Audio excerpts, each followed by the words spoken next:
Ассаламу алейкум, урматтуу көрөрмандар. Сиздер менен кайрадан Көк Бөрү каналы. Акыркы жаңылыктар менен тааныштырууну улантабыз. Муундар арасындагы мелдештин жарым финалына кимдер чыкты? Финалдык оюндар качан болот? 93-төрдүн жылдызы Эрлан Төлөбеков кимге нааразы? Асхат Аскаров бул мелдештин кайсы минустарын айтты?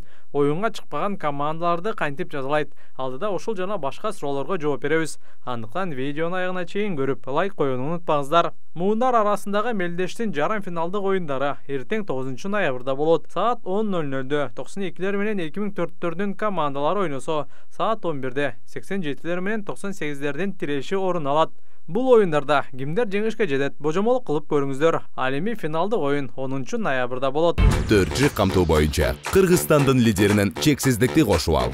4 жумага болгону 500 сом. Максималдуу ылдамдыктагы чексиз интернет. Акысыз мессенджерлер менен социалдык тармактар. Wi-Fi'ды акысыз таратуу. Чексиз чалуулар. Жогорку сапаттагы 200дөн ашуун телеканал. Этно Медиа онлайн кинотеатрын акысыз көрүү.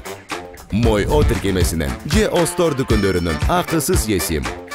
Баарына чексиз. 93-төрдүн оюнчусу Асхат Аскаров бул мелдештин минус жана плюс жактарын айтып берди. Бир жагынан жакшы жагы да бар экен, минус жагы да бар экен да. Минус жагын айтып бериңизчи. Минус жагы биз мурда клубтарга көнүп калганбыз да. Келесиң атың дайын, баары дайын дегенде. Бу жерден болсо бир айдан бери эле арыбыз өзүбүздүн атыбызды өзүбүз дайындап, ар кайсы жактан ат сурап дегенде ошондой маселелер бар экен, өзүбүз жүктөп келип, чыгымдарына чейин чогуу көтөрүшүп, ошондой болот экен. Ал ошол буга чейин клубтарды жетектеп келген жетекчилерге ыраазычылык эми. жетекчилердин эмгегин азыр түшүнүп атабыз да эми. Түшүнүп атабыз. Плюс жагы? Плюс жагы достор, тааныштар, Жети областтан бүт кайсылыкы муун деген ошонун баарын таанып, кийин кайсы областка барсаң дагы таанышың болсо жакшы да. Чыга кал мен бияктамын, же жумушуң чыгып калса, кай жерден болсо тең күчүн көтөрүп келет. Бул мелдеште кээ бир командалар 1-2 гана оюн өткөрүп, андан соң оюнга чыкпай коюшту. Буга 93-төрдүн дагы бир жылдыздуу оюнчусу Эрлан Төлөбеков нааразы болду. Бүгүнкү оюн эми биздин оюн баягы группалык оюн болду да. Анан группанын акыркы оюндарын бирин ойнодук. Негизи башында жакшы эле оюндар болуп келаткан. Анан же федерация жак дайын эмес окшойт да бул оюнгачы, поколенияны өткүзгөнгө. Себеп дегенде баягы командалар өзүнүн группасынан толук ойнобостон, кээинки командаларга шарт түзүп берип койду да. Кандай десем, мен баягы бир ойноп утулуп туруп эле анча-мынчалар айрымдары оюнга чыкпай кетип калышты да. Ошол себептен биз да ушундай нерсеге дуушар болуп атабыз да. Биздин баягы бир утулуушубуз бар болчу. Анан эми дагы үмүттөнүп турганбыз да, бүгүн ойносо депчи.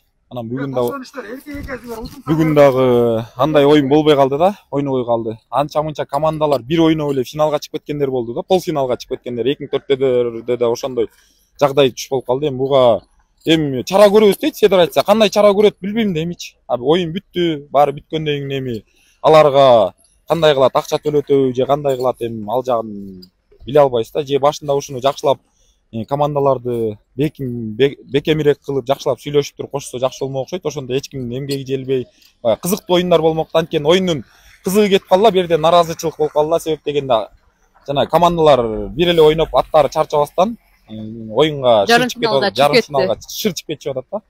Көк Бөрү федерациясынын башкы калысы оюнга чыкпай койгон команданы жана оюнчуларды катуу жазалайбыз дейт.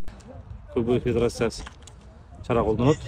Ар бир командага, анан ар бир команданын ичинде ошо команданын ичинде кайсы клубтан оюнчулар ойноп атат, ошол оюнчуларга да чара колдонобуз.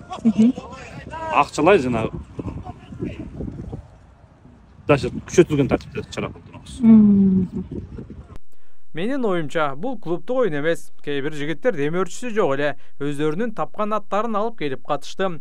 Анан эми аларга дагы жаза берсе, туура болбой калабы деп ойлойм. Сиздер кандай ойлойсуздар? Комментарий жазыңыздар.